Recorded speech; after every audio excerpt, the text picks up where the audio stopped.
welcome to this deep dive. Today, we're tackling a really important area within IT audit and assurance. It's about what happens when things, don't quite go as planned.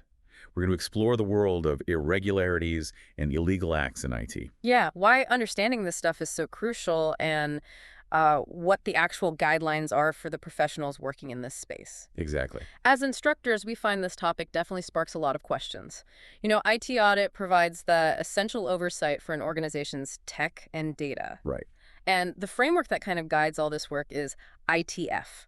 That's the IT audit framework from ISACA. Okay, ITF. Yeah, think of it like the main guide. It sets out standards, defines terms, gives really crucial advice for IT auditors. The latest version, the 4th edition, that's been effective since October 2020. Got it. So we're sort of cracking open this guide today and really zeroing in on one specific part. We're digging into Performance Standard 1207. That's the one dealing with irregularities and illegal acts. And to really get a handle on, the practical side, we'll also look at the related performance guidelines, 2207. Exactly. The standard itself, it gives you the core principle. It's pretty direct, actually. Okay. But the guidelines, 2207, that's where you find all the detail, the explanations, the sort of how-to for auditors. Right. So our goal here is to unpack these guidelines together, give you a really clear understanding of what an IT auditor is looking for and what their responsibilities are when potential issues pop up. And it's important to stress, this isn't about, catching people doing wrong. No, not primarily. It's about making sure the IT processes themselves are trustworthy, maintaining that integrity. Okay, good distinction. Yeah. So let's jump right in then. Performance Standard 1207. Irregularities and illegal acts. Yeah. Like you said, the standard itself is pretty concise. The real meat seems to be in the performance guidelines, 2207. So maybe let's start by defining what we actually mean by irregularities and illegal acts according to these guidelines. Okay. Guideline 2207.2, it gives us a pretty broad scope. It covers deliberate misstatements, and that can be, actual fraud or even non-fraudulent, like misreporting something important. It also includes omitting key information, gross negligence in how IT stuff is handled, unintentional violations of laws or regulations. Okay, even unintentional ones. Yes, absolutely.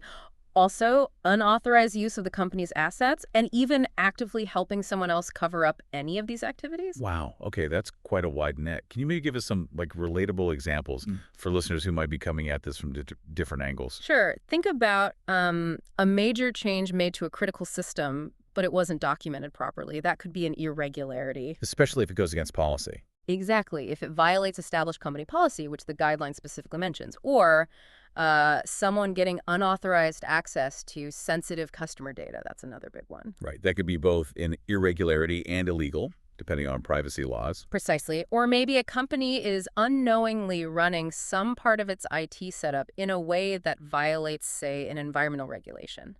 That falls under unintentional illegal acts. Okay. Even something that seems smaller, like an employee constantly using their work laptop for a personal side hustle without permission, that's unauthorized use of assets. Got it.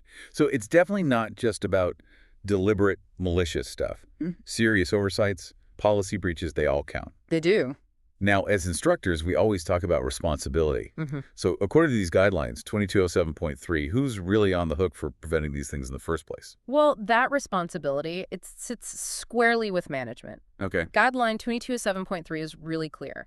Management is accountable for setting up and maintaining a solid system of internal controls. And those controls are for? Both preventing and detecting irregularities and illegal acts. It's also about setting the right ethical tone, creating an environment where people are aware of these issues and feel safe raising concerns. Yeah, and I noticed the guidelines even mention protecting people who do speak up. Yes, that's in 2207.2.5. It really highlights how important it is for organizations to work with their lawyers to deal with any retaliation or intimidation against people reporting potential issues. That makes sense. Fostering that kind of culture is key. Definitely. It supports the whole ethical framework. Okay, so management's the first line of defense.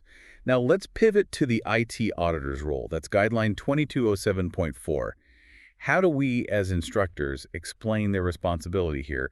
Are they basically the IT detectives? Yeah, that's a common way people think about it, but it's not quite right. Okay. Guideline 2207.4 states very clearly that IT auditors are not primarily responsible for preventing or detecting these acts. Really? Not detection? Not guaranteed detection. An IT audit provides reasonable assurance, but it can't guarantee every single issue will be found. There are always limitations, like maybe people are colluding, working together. Or management itself is involved in hiding things. Exactly. That can make detection really difficult, sometimes impossible. Okay, that's a really important point to make. So if their main job isn't detection, what is it?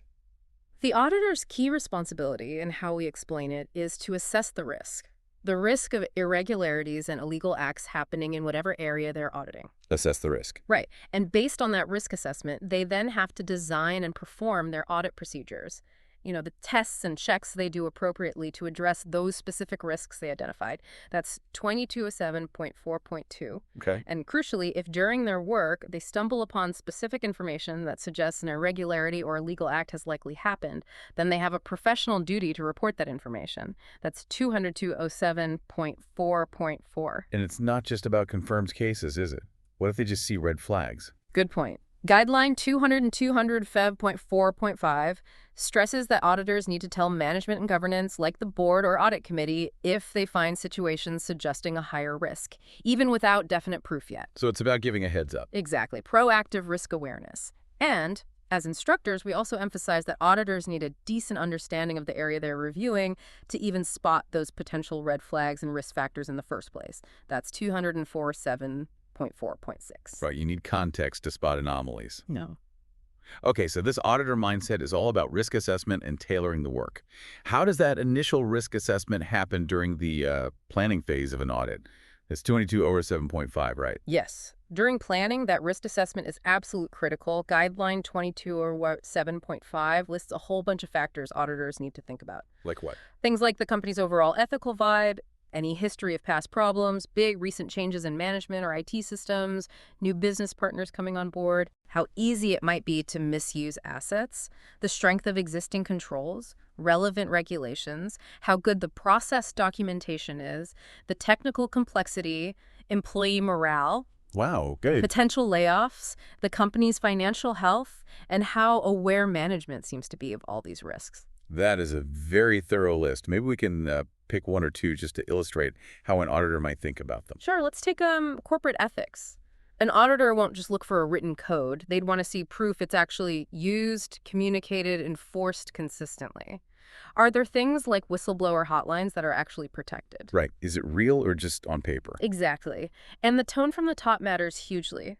What message is leadership sending? Another one, potential layoffs. If there's major restructuring or job insecurity. People might feel pressured. Yeah, unfortunately, that pressure can increase the risk of certain irregularities, maybe driven by desperation or resentment.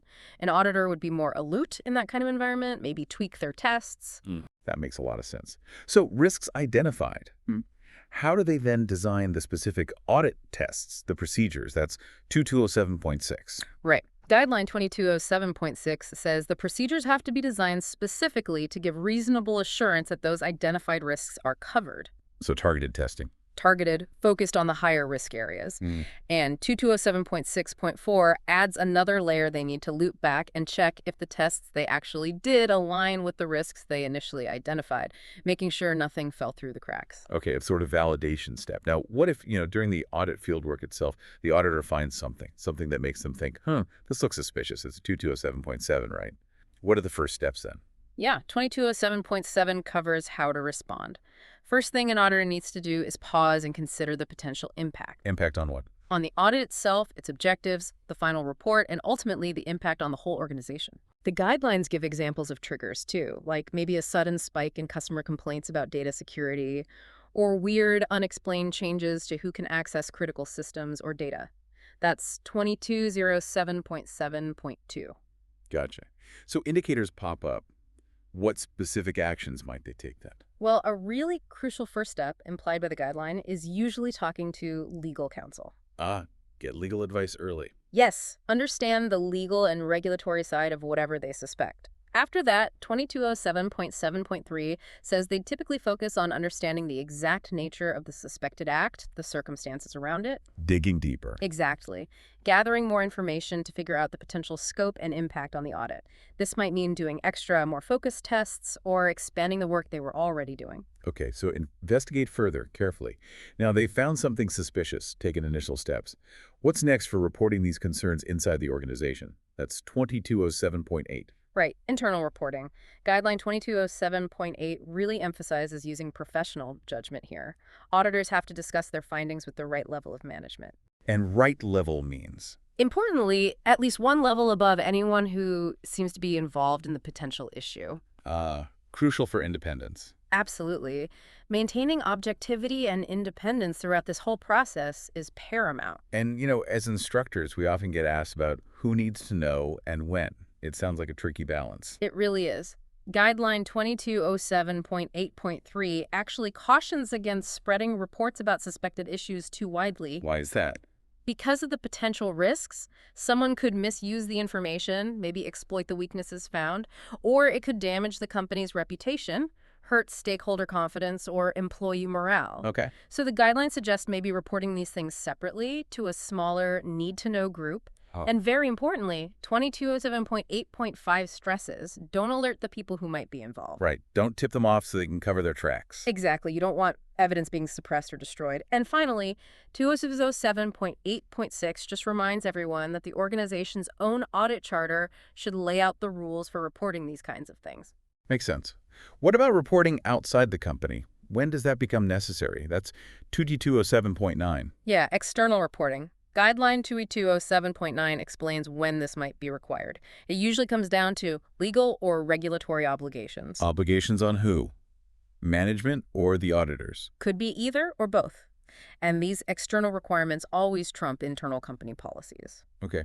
What are some examples? Things like specific laws about reporting fraud or financial issues, a direct court order, maybe requirements from government agencies that provide funding, or even formal requests from the company's external financial auditors. So sometimes it's not optional, it's legally mandated. Precisely. The guideline also touches on getting approval for external reporting unless the law forbids asking for approval first.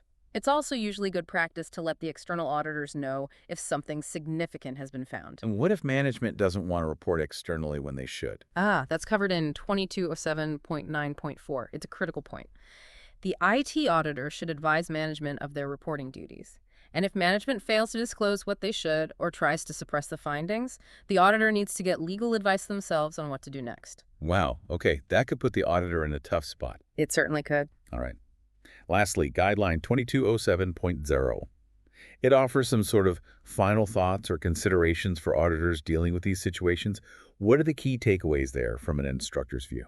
Yeah, these are really important reminders for maintaining professionalism. Things like always maintain professional skepticism throughout the entire audit. Don't just accept things at face value. Healthy skepticism. Exactly. Talk directly with management about what they know about any past or current issues. Right. Pay close attention to any weird or unexplained relationships that might signal higher risk.